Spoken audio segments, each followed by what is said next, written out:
안녕하세요. 생활과 과학 수업을 시작하겠습니다. 여러분, 지난 시간까지 우리가 건강한 생활에서 질병을 진단하는 방법에 대해서 얘기했었는데요. 치료법에 가기 전에 이건 생활과 과학이니까 그 역대의 질병들에 대해서 좀 공부를 하도록 하겠습니다. 이게 사실 별로 중요하게 막 다루지는 않았던 단원이거든요. 그런데 올해는 여러분들이 지금 인류 역사상 좀 중요한 질병을 겪고 있죠. 그래서 이 단원을 조금 봐놓으시는 게 좋을 것 같아요. 아무래도 여러모로 도움이 될 것 같아서 올해는 선생님이 이 단원을 조금 공부를 같이 하고 넘어가도록 할게요. 뭐 이 단원에 있는 내용들을 다 암기할 필요는 없어요. 몇 년도에 무슨 병이 생겼고 이런 걸 알 필요는 없는데 그냥 눈으로 보면서 지금의 질병, 지금 코로나19가 엄청 유행 중이죠. 이 질병과 연관을 지어서 여러분들이 할 수 있는 그 대책이라든지 고민할 수 있는 내용들을 좀 봐놓으시면 나중에 어느 분야로 진출하시던지 도움이 좀 되실 것 같습니다. 그리고 특별히 또 생명과학 쪽으로는 이번에 그 나라에서 지원을 좀 많이 할 예정이라고 해요. 앞으로 생명과학이랑 생명공학 산업 육성을 위해서 예산을 많이 투자할 예정이라고 하니까 그쪽으로 진출하시는 분들은 또 나름 좋은 기회가 되실 수도 있을 것 같습니다. 자, 질병과 인류의 역사에 대해서 지금 얘기를 할 건데요. 같이 좀 볼게요. 여기 그림이 하나 있네요. 패스트의 전파에 대한 그림이 있습니다. 죽음의 개선, 뭐 이렇게 그림이 있는데 1562년 16세기에 있던 그림인데요. 지금 선생님 이 화면에는 그림이 조금 흐려서 보이지 않죠? 빛이 반사돼가지고 뭐 고개를 돌려보시고 있는 거 아닌가 모르겠는데 여러분 교과서 그림 보시면 돼요. 이 질병이 얼마나 사람들을 많이 죽였는지 알 수 있는 그런 작품이죠. 지금도 만약에 이제 코로나 때문에 사망자가 더 많아진다면 패스트를 따라잡을 그 정도 되면 안 되는데? 네, 그 정도 된다면은 이런 작품들도 나오고, 뭐, 이걸 나중에 영화화 시키기도 하고, 그렇게 되지 않겠습니까? 네, 그만큼 영향을 많이 줬다는 얘기예요. 패스트가 어떤 병인가 봤더니, 한번 볼게요. 패스트라는 질병이 1331년에 발생했대요. 그래서 유럽에 처음 발생하게 됐습니다. 유럽에 그때, 주로 지금 전 세계가 유럽 중심으로 돌아가고 있을 시기였으니까, 중세시대가. 자, 그때 유럽 전역으로 퍼졌고요. 한 20년 정도 굉장히 유행했어요. 우리가 지금 코로나19라고 해서 2019년에 발생해서 대유행 중인데 이게 지금 1년 안에 끝나야 되는데 이 패스트처럼 20년씩 이렇게 가게 되면 아주 조금 막막하고 우울하죠. 자, 이 시기에 패스트로 약 2,384만 명이 사망한 것으로 추정합니다. 유럽 인구에서. 다른 대륙은 모르겠고 유럽에서 그렇다는 얘기예요. 당시 유럽 인구에 비하면 인구의 3분의 1 정도가 다 죽었다는 얘기예요. 엄청나게 인구수가 줄었겠죠. 3분의 1이라는 건 진짜 어마어마한 숫자예요. 여러분 학교에 왔는데 각급 학반에 이제 30명 학생 중에 10명씩이 사망했다는 얘기거든요. 엄청난 인구가 죽은 거죠. 가족이 3명 있으면 3명 중에 1명은 죽었다는 얘기잖아요. 그래서 인구가 많이 줄었습니다. 그래서 인간한테 굉장히 큰 영향을 줬다 이런 얘기예요. 어떻게 변화시켰을까 중세 사회를 이런 얘기를 좀 알고 갈게요. 자, 패스트가 유행했던 시기에 연도를 여러분들이 외울 필요까지는 없지만 그때가 중세 사회였다는 것 정도는 상식으로 알아놓도록 합시다. 여러분 이 정도 모르시면 나중에 좀 무식하다는 소리 들어요. 중세 사회 때, 중세 시대 때, 유럽의 중세 시대 때 패스트가 유행했었다. 이 정도는 알고 계셔야 되겠어요. 됐죠? 이거는 왜 발병하냐면 패스트는 세균성 질병이에요. 패스트균이에요. 균자 보이죠? 균 세균성입니다. 여기에서 힌트 얻어야 되는 거 우리 앞 시간까지 배웠어요. 세균성 질병은 어떤 약을 쓴다라고 얘기했죠? 네, 세균을 죽이는 약. 세균을 영어로 뭐라 그랬지? 박테리아. 박테리아를 죽이는 약은 항박테리아예요. 이걸 우리나라 말로는 항생제라고 얘기합니다. 항생제로 치료합니다. 그래서 지금은 항생제로 빨리 치료하면 사망하지 않을 수 있다는 얘기예요. 지금 항생제가 여러 가지 종류가 이제 개발되어 있으니까 만약에 지금 패스트에 걸렸다? 네, 항생제로 치료가 가능합니다. 물론 빨리 병원에 가야겠지만요. 자, 어쨌든 이때는 뭐 항생제 같은 게 사실 없었어요. 나중에 뒤에 가면 이 항생제의 역사에 대해서 나오게 되는데 그때 다시 또 얘기 한 번 더 할게요. 자, 벼룩이 이 패스트균을 옮깁니다. 그런데 벼룩은 눈에 보이지 않잖아요. 그리고 사람한테 직접 옮는 경우도 많이 있어요. 특히 유럽 같은 경우에는 우리 또 유럽식 인테리어 이런 거 보면 알잖아요. 거기에는 보통 이제 나무에다가 천을 막 뒤집어 씌우고 담요 뒤집어 씌운 이런 인테리어 많잖아요. 예, 유럽 사람들이 담요 같은 걸 많이 쓰기 때문에 또 이렇게 목욕을 잘 안 하잖아요. 네, 그래서 그 벼룩이 많아요. 근데 특히 이 벼룩이요. 쥐를 통해서 여기저기 다니게 돼요. 그래서 그 벼룩이 갖고 있는 패스트균이요.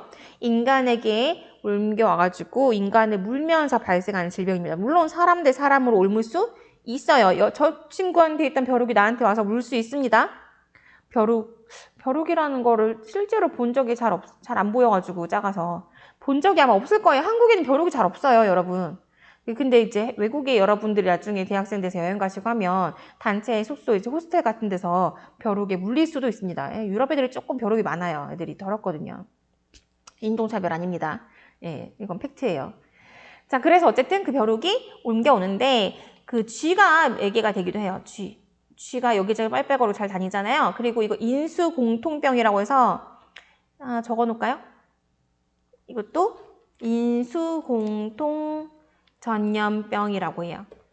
인수라는 게 뭐냐면 사람 인자고요. 숫자는 짐승이란 뜻이에요. 사람과 짐승이 공통으로 옮을 수 있는 병이란 뜻이에요.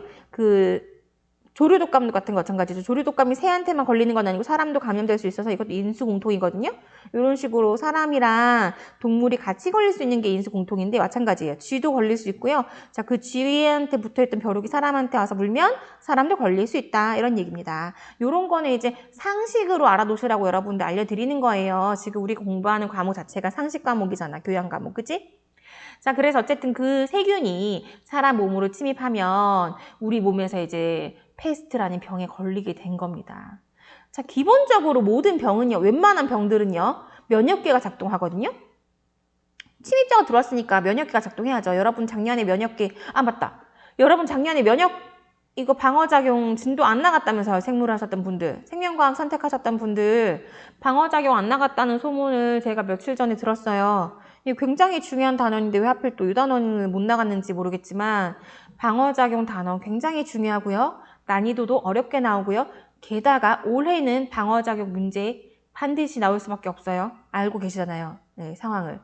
그래서 방어작용 공부하셔야 됩니다. 여러분들 직접 복습을 하시던지 어떻게 공부하셔야 돼요. 선생님이 시간이 되면 방어작용이라도 공부하게 이렇게 수업 시간 좀 다뤄주고 싶은데 방어작용 수업 좋아하거든요.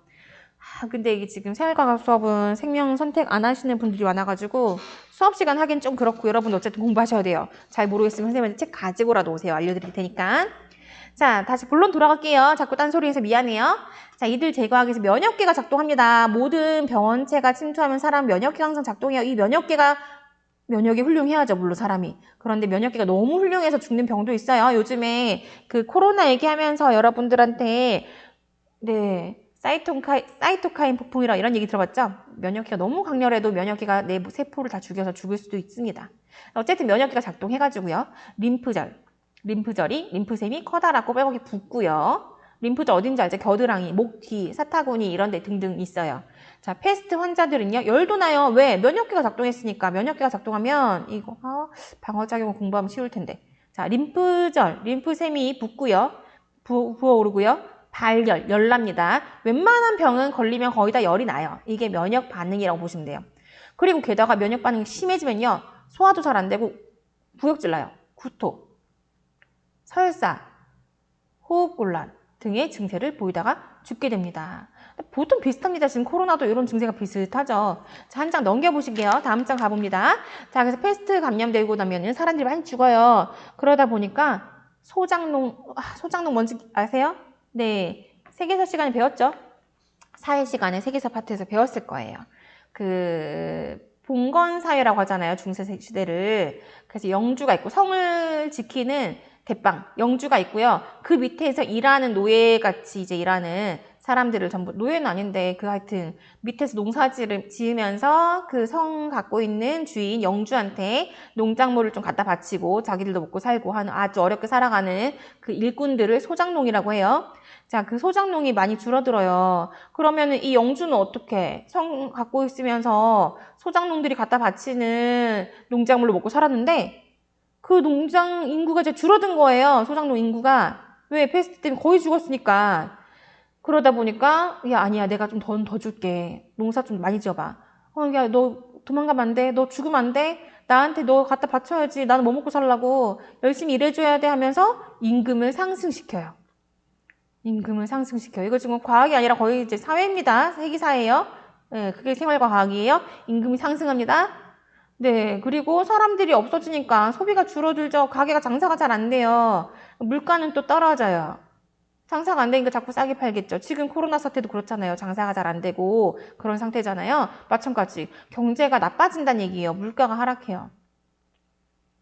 자, 그러다 보니까 어떤 사람은요, 임금이 상승하면서 돈을 안 쓰니까 돈을 많이 벌게 되겠고요. 어떤 사람은 또 망하는 사람도 있겠죠. 그래서 경제가 새롭게 뒤집어지게 되는 거예요. 지금 코로나 사태 때문에 또 경제가 뒤집어질 수 있어요. 어떤 사람은 갑자기 부자가 될 수 있고요. 어떤 사람은 갑자기 가난해질 수도 있다는 얘기예요. 자, 그래서 이렇게 이런 사태가 오래 가다 보니까 시골 농사 짓던 사람들이랑 도시에 있던 사람들 중에서 어떤 사람들은 어려워지고 어떤 사람들은 갑자기 돈을 벌게 되니까 새롭게 등장한 중산계층, 이거 줄 좀 그어볼게요. 중산계층이 등장하게 됩니다. 뭐 때문에? 패스트의 결과로 이게 사람 생명에만 영향을 끼치는 게 아니라 중산층이 이제 등장하게 됩니다. 더 많이 등장하게 됩니다. 중산층이 뭔지 알죠, 여러분들? 이 중자라는 거는 가운데 중자는 아니고요. 무거울 중자예요. 세금을 아주 많이 내는 잘 사는 사람을 중산층이라고 얘기합니다. 네, 중간계층 아니고요. 중간층 아니고 중산층.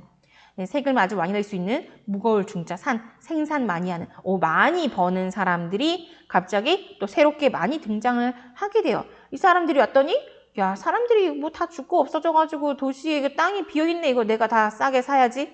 사고. 그 사람들이 재산 남긴 거, 유산 남긴 거, 뭐 이런 거 전부 다 헐값에 이제 팔고 있는 거. 야, 나 돈 많이 벌었으니까 이번 저걸 다 사드려야겠어. 저 성 한 채도 싸게 파네. 이제 싸게 나왔네. 야, 성도 한 채 주세요. 나 이제 성 주인이야. 이런 식으로. 그래서 갑자기 이 사람들이 부자가 된 사람들이 나오게 되는 거예요. 그러다 보니까 이제 신분제도가 확 변하게 되죠. 됐나요? 그래서 이제 새로운 이 돈이 중요하지 신분이 뭐가 중요해? 나 옛날에는 내가 농사만 짓고 노예같이 살았지만 나 지금 여기 성을 몇 개나 갖고 있는데 내가 지금 공장도 하나 만들 거야. 이렇게 되면서 자본주의가 생기게 됩니다.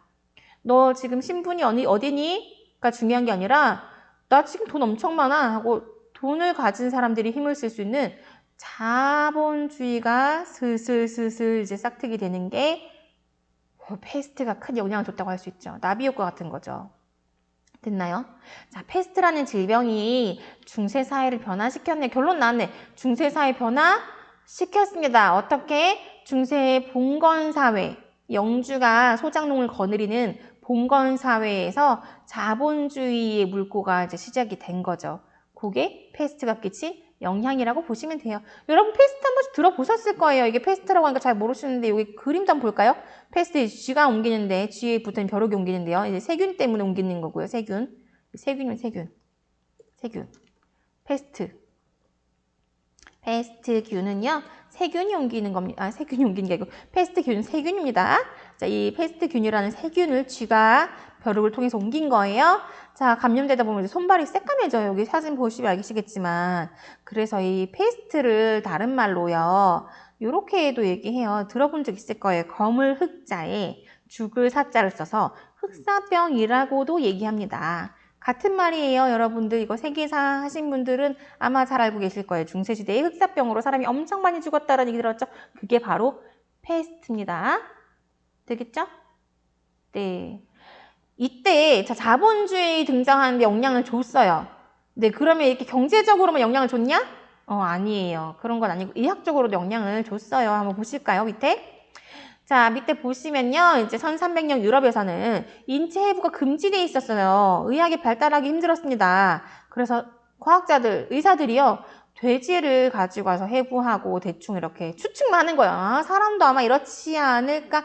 요게 이렇게 장에 염증이 생겨서 맹장이 터져서 돼지가 죽을 수 있는데 사람도 그렇게 해서 잘못하면 사망하는 거 아닐까? 뭐 이런 식으로 연구를 했단 얘기예요. 자, 이런 방법으로는 패스트를 막아낼 수 없는 것뿐만 아니라 사실 의학이 발달하기 힘들어서 다른 병으로도 사람이 많이 죽었어요. 아프면 많이 죽었단 말이지. 그런데 이제 패스트 유행이 잠잠해진 다음에 어떤 교황이 인체 해부 금지를 전면 해제합니다. 자, 이제 해부 금지라고 했었는데 이제 금지 안 할게. 이제 해부해봐. 라고 이제 해부를 시작하게 돼요. 그러다 보니까 이제 현대 의학적 접근이 시작되었어요. 현대의학 발달에도 도움을 또 주었습니다. 기존에 죽었던 사람들의 희생으로 이런 변화가 생겼으니까 의학이 발달했고요. 지금 그래서 여러분들은 조금 더 건강한 삶을 살고 있죠. 평균 수명도 많이 늘어났고 웬만하면 죽지 않을 수 있죠. 우리 맹장 걸린다고 죽지 않잖아요. 맹장염 걸린다고. 그런 얘기예요. 됐나요? 자, 그런 식으로 경제에도 영향을 끼쳤고요. 의학에도 영향을 끼쳤습니다. 종교에도 영향을 끼쳤어요. 이때까지는 그 중세시대는 굉장히 그 종교 중심 사회였잖아요. 신을 중심으로 하는. 그래서 패스트 걸린 사람들이 이거 종교 때문에 걸린 건 아니냐, 뭐 이런 얘기도 했었고요. 그리고 이제 기도를 엄청나게 하고 그랬는데, 이제 종교 생활만 열심히 한다고 해서 병이 막아지는 건 아니구나. 종교가 100%는 아니구나. 이거 위생관념도 있어야 되고 의학도 발달해야겠구나. 이런 식으로 종교에 대한 비중이 조금 더 과학이라든지 뭐 다른 인간에 대한 관심을 가지게 되는 이 르네상스 시대가 시작하는데도 영향을 또 주기도 합니다. 그러니까 경제적으로도 사회적으로도 과학적으로도 많은 영향을 끼쳤다 이런 얘기예요. 굉장히 유명한 병이 되겠어요. 그래서 패스트랑 흑사병에 대해서는 여러분들이 들어본 적 있는데요. 이 정도는 하고 가셔야 2020년에 고등학교를 졸업한 학생이 되는 거예요. 흑사병 얘기인데 그게 무슨 병이야? 새로 유행하는 거야? 이런 얘기하면 정말 무식하다는 소리 들어요. 아시겠죠? 네, 나중에 그런 취급 받지 마시고 책을 잘 봐놓으세요.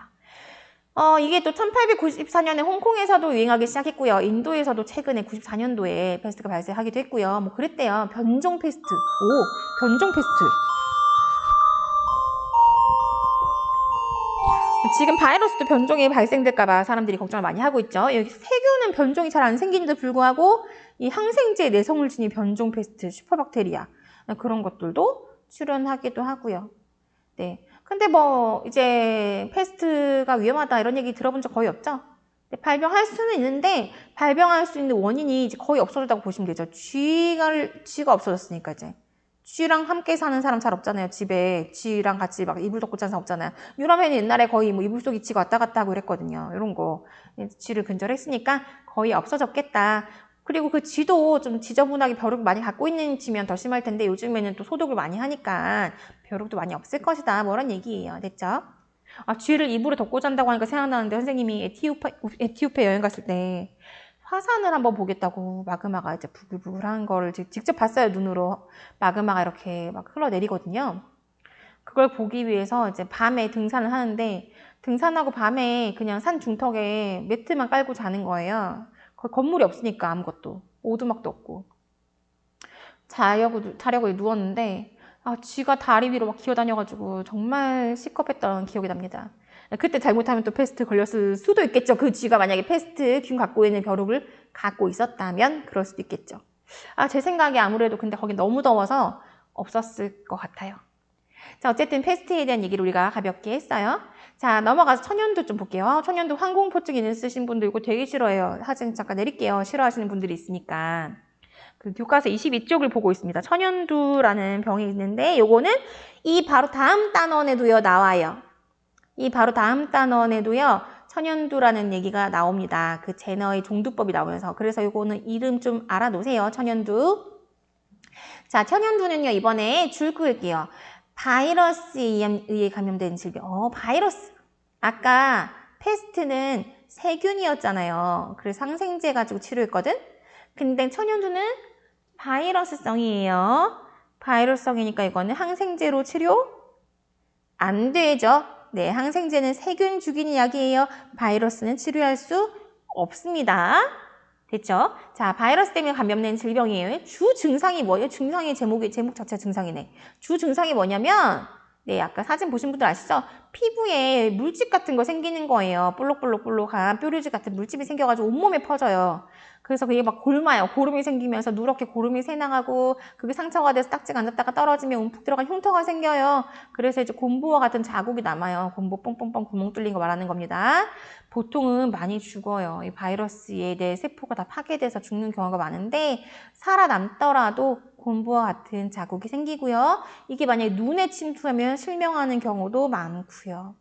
보통 치사율이 높습니다. 죽는 경우가 많아요. 자, 이게 천연두의 증상이래요. 자, 천연두도 역시 역사적으로 중요한 역할을 합니다. 여러분. 자, 천연두요. 아메리카의 역사를 바꿔놓았다. 아메리카요? 미국이요? 미국? 네, 미국 말고요. 네, 미국도 물론 마찬가지인데 미국 말고 중미, 남미, 남아메리카 이쪽의 역사를 많이 바꿔놨습니다. 스페인 사람들이요. 이게 지금 천연두도 유럽에서 퍼진 거거든요.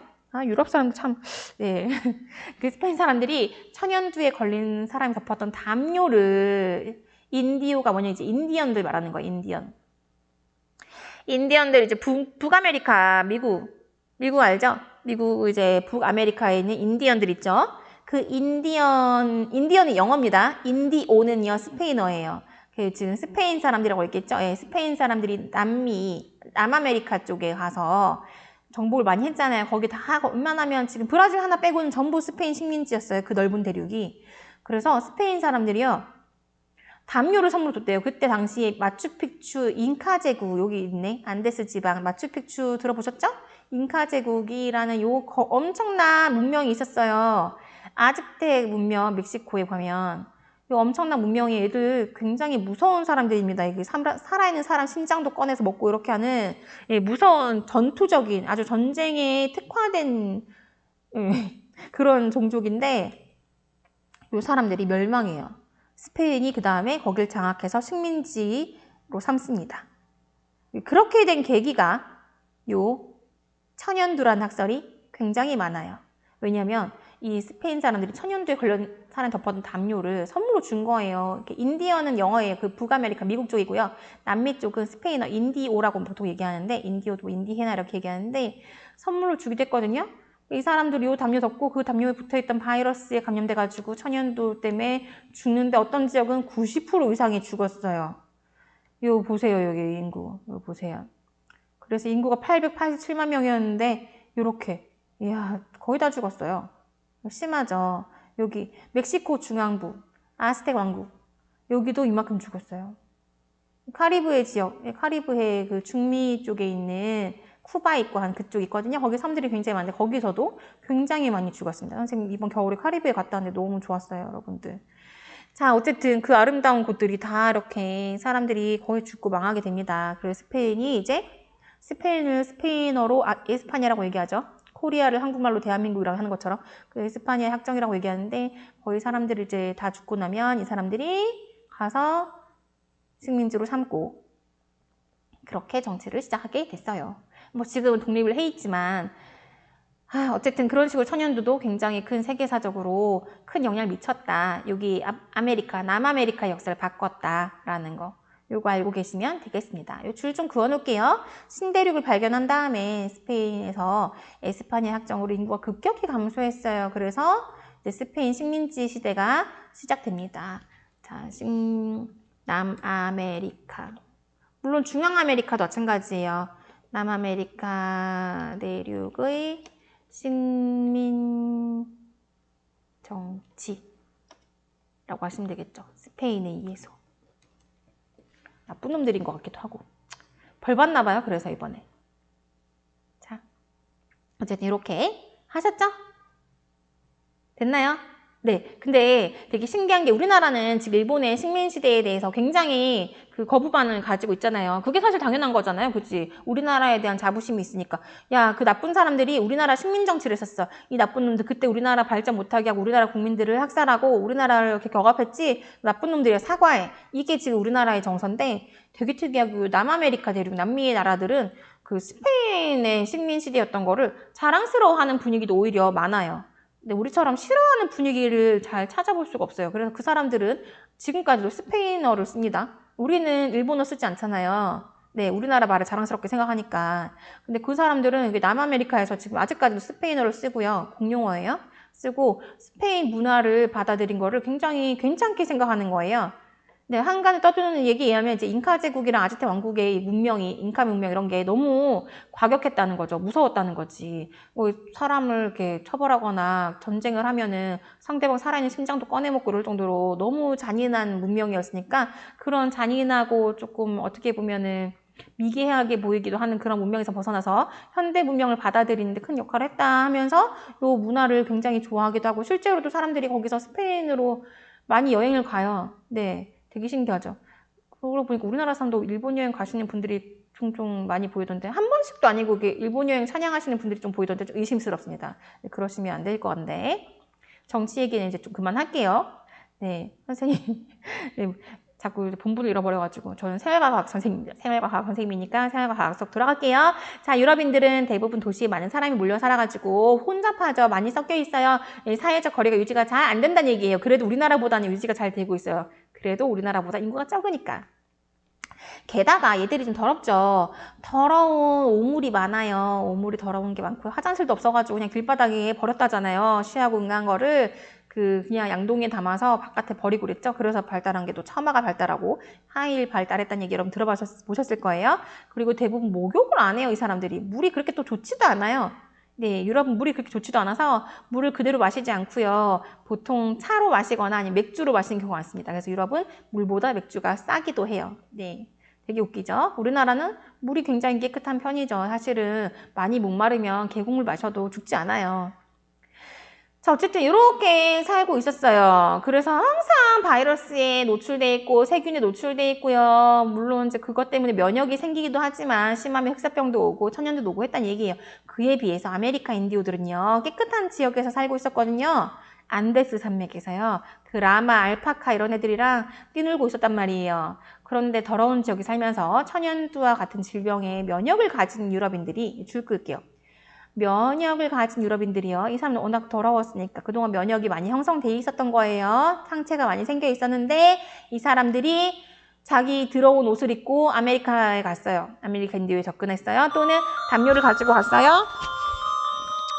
오늘도 종이 2번이나 쳤네요. 선생님 웬만하면 시간 맞추려고 했는데 미안합니다. 자, 아직 마친 거 아니에요? 아메리카 인디오에게 접근하면서 인디오들이 질병에 걸려서 죽었다라는 얘기입니다. 정말 심각하죠. 자, 그런데 천연두에서는 주로 뭘 물어보냐면 아까 흑사병 페스트는 역사적으로 많이 물어보고요. 천연두에 대해서는 역사적으로 묻기도 하지만 이 사람 유명합니다. 제너. 이 과학자 이름이에요. 제너라는 사람이 이제 종두법을 개발했어요. 종두법이 뭐야? 다음 시간에 배울 거예요. 종두법은 뭐냐면 쉽게 말하면 예방접종이란 뜻이에요. 이 사람 덕분에 이때부터 예방접종이라는 개념이 생겼어요. 그래서 지금 우리 예방접종 때문에 사람들이 많이 안 죽는 것도 많죠. 그래서 이거 굉장히 중요하게 앞으로 다룰 겁니다. 이거는 다음 시간에 하도록 할 거예요. 됐나요, 여러분? 네, 이 파트를 읽고 여러분들이 선생님 그러면 더러운 데 살면은 더 건강한가요? 예, 어느 정도는 면역이 생길 수 있지만 더러운 데 살면은 결국은 흑사병 같은 게 와가지고 이렇게 죽기도 합니다. 그래서 더러운 게 좋은 건 아니에요. 깨끗하게 살 때, 네, 면역은 길러놔야 된다. 뭐 이런 얘기예요. 그래서 지금부터 개인 위생 안 지켜도 되는 거 아니에요? 아닙니다. 깨끗하게 지키세요, 여러분. 네, 요 담요 이야기는 요게 모티브가 돼가지고 혹시 여러분 겨울에 아스다 연대기 보신 분 있어요? 아스다 연대기라는 드라마? 이제 거기에서 이제 모티브가 돼가지고 쓰이기도 했었죠. 맞아요. 바이러스에 감염된 담요 같은 거 선물로 줘가지고 일부러 죽게 만들려고 그런 것도 있습니다. 자, 그래서 오늘 암호는 요거 종두법으로 할게요. 종두법. 요걸로 하시고요. 자, 나머지는 형성평가 푸시고 쉬시면 되겠습니다. 고생 많이 하셨어요. 수고하셨습니다.